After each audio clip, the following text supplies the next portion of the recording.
When it first was established, I was like, Conor don't stand a chance, zero chance.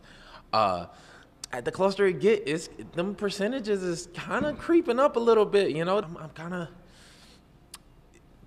He's still gonna get his whoop, but I'm saying that he might stand a better chance than I thought at first. I don't know how well Floyd's preparing. I don't see any major sparring part. I don't know. I'm just not liking the approach to the training camp. So it's making me a little uneasy about betting the house on Floyd. It's the way that Floyd prepared. I don't know.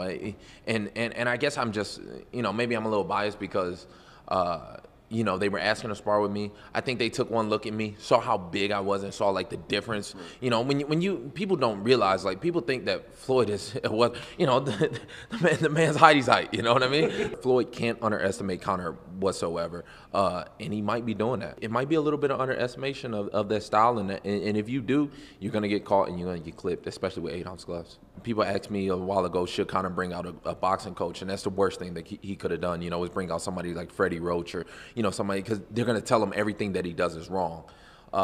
And it's not. It's just different. It's going to be those weird punches that Floyd ain't never seen come from those angles that really catch him. Them bringing Paulie out here and really, I think they really tried to make it a fight. So they're trying to bridge that gap a little bit, that experience gap, because that's going to be the biggest gap. They actually did a good job approaching the fight and trying to make that fight atmosphere happen even in the training room. I've done some sparring over at Floyd's. It's fun as hell because it's really like a fight, And when you show up, you got your corner, the other camp has his corner. You go in there, there's an audience there, and you don't want to get, you want to beat the out of somebody. 8-ounce gloves. How much of an impact do you think that would have for Conor? Not so much for Floyd, because that's what he's fought with mostly, but like for Conor. People think it'll make Conor hit harder. I think that's a big misconception that Conor hits harder than Floyd. He doesn't at all. I've seen Floyd hit the back. I've seen Conor hit the back. Floyd definitely hits harder. It's the distance. It's the timing. It's those little gaps. When you putting your hands up and he's going behind that shell, it leaves those bigger gaps.